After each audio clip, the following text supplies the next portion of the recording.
everybody, I'm Tom Vassell. And I'm Mike Delisio. Today we're taking a look at a game called Money with an exclamation point from Reiner Knizia.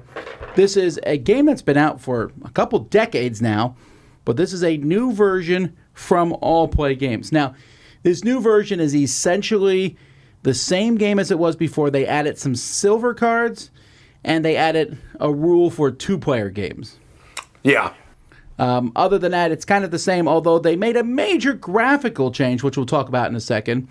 All Play always makes their stuff look different. So we'll talk about how the game plays. Mike's going to show us, and we'll be right back.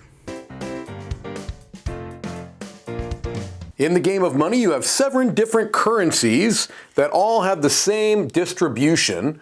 You've got 6 silver cards, and you've got 6 gold cards. Additionally, each player is going to get one of these fake money cards that have the same back as all the other currency, and then each player is also going to get a player aid that tells you how the game round goes and explains scoring on the back. Some cards might get removed depending upon player count. If you're playing with 2 or 4 players, you remove all cards of one currency, and at 3 players, you remove all the cards from any 2 currencies. So let's assume that in this game I'm going to show you, we're playing a 4-player game, so I'll just go ahead and get rid of this currency altogether. At the beginning of the game, you're going to deal out 4 cards to each side of the deck, and that's when you're going to start the game round where you're all going to place bids. So every player is going to look at their hand of cards, and they're going to bid 1 or more cards, and then once everyone has done that, there will be a simultaneous reveal of the bids. Then we go to the player turns. You're going to go from highest to lowest. You're either going to swap or keep your bid. If you swap, there are 3 different ways, or 2 different ways you can do it, and then the third thing you can do is just keep the bid instead of actually trading anything out. You can switch with the left side, you can switch with the right side, or you can switch with a bid that another player has already bid. So let's say that player 1, they're looking at their hands. You're trying to get sets, okay? So one of the things that you're thinking about is your scoring. So in the game, to be able to get the full value of the cards that you have to have a value of 200 or more. If you can do so, then you get the full value of all of those cards. If the score range is between 110 and 190, you'll get whatever the value is minus 100. And if you score, you have less than 100 value in a currency, you're not going to score anything. So looking at this player's hand, they've already got 160 in this red currency, and they can see over here that would get them a pretty good payout there. They also have a high card of 60 here. This is their fake bidding card. So maybe what they're going to do is they're going to go ahead and bid 80. Okay, you just will take the total value and you place it face down, and then they would say, okay, that's their bid of 80. Everyone else is going to make a bid as well. Okay, so everyone has made a bid, and then they're going to simultaneously flip them over. And what you're looking at is the total value of the cards played. All right, so in this instance, we've got 80, 20, 80, and 0. Whenever there's a tie, what you're going to do is you're going to look at the cards that were played and find the card with the lowest valued serial number. The serial number is found just below the value of the card. So here, the lowest serial number in this stack is 34. The lowest serial number in this stack is 81. 81. And so this would be the player that goes first. So now they've got an option. They could either just decide that they're going to keep their bid and bring it back in their hand. They can swap it with the left side or the right side, or they can swap it with any other player's bid that they want. They decide that they're going to go ahead and they're going to swap with this side. Is that what they would want to do? Let's see. Looking at their hand. Actually, they probably would want to swap with that side. So that's what they're going to do. They're going to swap with that side. They're going to take these cards, put them into their hand. These would go here, and now it would go to the next player's turn. They look at their hand of cards, and they want to go and swap with that side. So they go ahead and do that. They swap these out, put these here, and then the remaining players will do the same. Let's say that this player who has 20, they're looking at what they want. Maybe they want to go over there. They swap these out over there. And then finally, this player that bid 0 can take either of these. The other players before could have taken other players' bids, but they didn't really want to do that. Actually, this 0 would not go out. Sorry, it would come back. And then they look at their hand and they say, well, I'm going to go ahead and swap out with this. All right. At the end of the round, after all the cards have been played, you're going to go ahead and refill both sides back up to 4. And you're going to continue on doing this process. The end of the game will be triggered when the deck runs out of cards. At that time, when you cannot refill, you'll have one final round, and then you'll proceed to final scoring. That scoring I mentioned briefly earlier is where you're going to be looking at the values of each of the currencies. Again, if you get 200 or more, you get the full value. I've already explained that. Any gold and silver that you get in your hands is going to be worth that full value. So you don't need to hit a particular threshold there. There are also some bonuses that you can get. If you get 3 20s in the same currency, that's a plus 100 value. If you get 3 30s of the same currency, that's also a plus 100 to the value. If you get 3 of the 6 golds, it's 100 points. 3 of the 6 silvers, that's 100 points as well. You're going to add up all your scores, and whoever has the most money at the end of the game is the winner.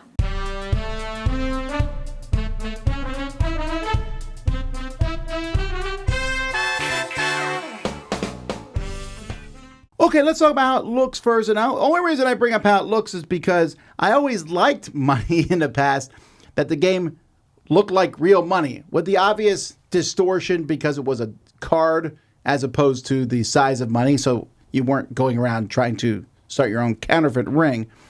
Here, they keep the look of the money very similar. They just stick animals on it instead.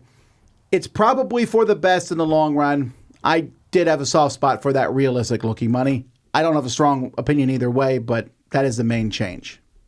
Yeah, I don't know that I have a strong opinion either, other than I'm with you. I did kind of like when it was just different types of currencies. I think it helped with the immersion a little bit. I mean, this is really a game about exchanging currencies and having animals on them. I don't know that it was necessary, but it's not like an off-putting look. I mean, they don't look bad by any means. The art is very nice. So I'm kind of ambivalent on it, but slightly would have preferred just keeping it looking like currency.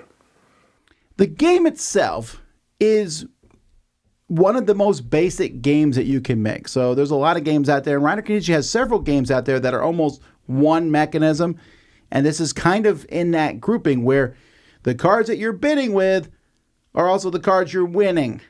So, you know, you're collecting money, and you're spending money to get money. You know, and you're trying to get sets of it, and then there's different ways that the money scores at the end of the game. And you're trying to outbluff other people or outguess other people. And it's like one basic mechanism. The question is that mechanism good? And yeah, I think that I've talked, and I know you've talked about it too, one of the kind of hallmarks of Reiner Knizia's designs, you mentioned it here, is that there's usually some twist in, in scoring. And this game is all about the scoring, because as far as what you're doing, as you said, you're just swapping one set of cards for another set of cards, whether it's on an open market or you could even swap with what some other player has bid. Nothing there is particularly innovative, and it's super simple. You can teach that concept to anybody. Take this set of cards, trade them with a different set of cards. But it's all about that scoring element of if you get above a threshold of 200, then everything that you have, you score the full amount. If you're between 100 and 200, then you're subtracting 100 from the score. If you score below 100, you don't get anything. That is the game, essentially. There's a little bit of that bluffing, as you mentioned. I think certain people are just going to be better at the game than others, people that kind of have a quick, intuitive understanding of evaluations of worth. It's not an exact science, but I think some people are just better at that than others, than kind of figuring out, okay, what's the least I can bid to get what I want? Some people just seem to catch on to that better than others, but it's a super simple game. It is, but I do agree with you, even though it's a super simple game, I'm not sure it's super simple to grasp. There's a reason this game which has been out now for, like I said, a couple decades, it's never become a major hit as opposed to other games in the same ilk, like For Sale, High Society. These games have always been kind of released around the same time and sometimes by the same publishers, But High Society, for example, has always done better than Money. And because it's an easier concept to grasp, this game is closer to another popular German card game, Kuhhandel, back in the day, where you're sort of paying money. But that one, again, you are turning the money in for animals. You're getting something else. Here it's money for money, and you can realize halfway through a course of this game and go, I'd like to restart, please. It's too late at that point. Yeah, absolutely. And I think the reason it hasn't done as well as High Society is that it's not as good as High Society. I'm just putting it out there in my opinion. That doesn't mean that this game is bad, but you're right in that it lives in a pretty broad range of games that are out there that really are involving the idea of bidding and set collection. There are so many different card games that have been released over the years that kind of use those two things. The thing that sets Money apart is that scoring element, and I think your enjoyment of the game is really going to hinge on how much do you like the twist that scoring element adds, because there are a lot of different set collection auction games out there.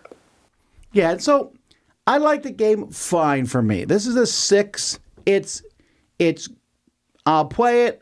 I'm not going to run out to play it because, again, like there's a lack of excitement. Like I said, you can feel like you're losing at one point and be like, nah. There's the occasional, that's what you bid? Those are the cards I want. And there's some cool things like that. I also feel like it fizzles a bit near the end. The last couple of hands are kind of like, let's go out. And the scoring, which is a kissing cousin of the Lost City scoring almost, it works, and I get why people like it. And when I'm done with this, I was like, that was an interesting game. It was fine. And I've always felt that way about Money, and this kind of solidifies it. It's a good addition, and I think some people are going to really like it. For me, it is fine. Yeah, and I'm going to recommend it, but it's at a 7 because I think this has a more narrow appeal than something like High Society or, as you mentioned, Lost Cities, which does have a similar scoring kind of thing going on. What really pushes this to something that I would recommend, but below the level of something like High Society or certainly something like, Raw or even Medici, is that scoring element. I like that a lot.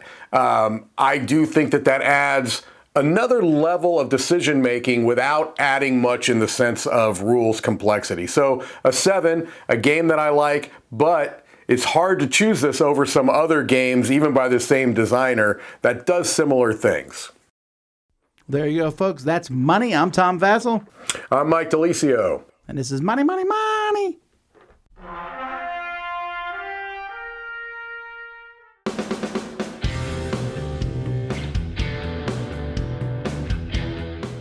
Hey everybody, thanks for watching this video. If you like this review or whatever you just watched, wasn't it amazing? Check out our channel, Dice Tower. We have all kinds of things. We review games, we do top 10s, we play games live. It's all about board games, but especially the people who play them. Check out Dice Tower YouTube channel.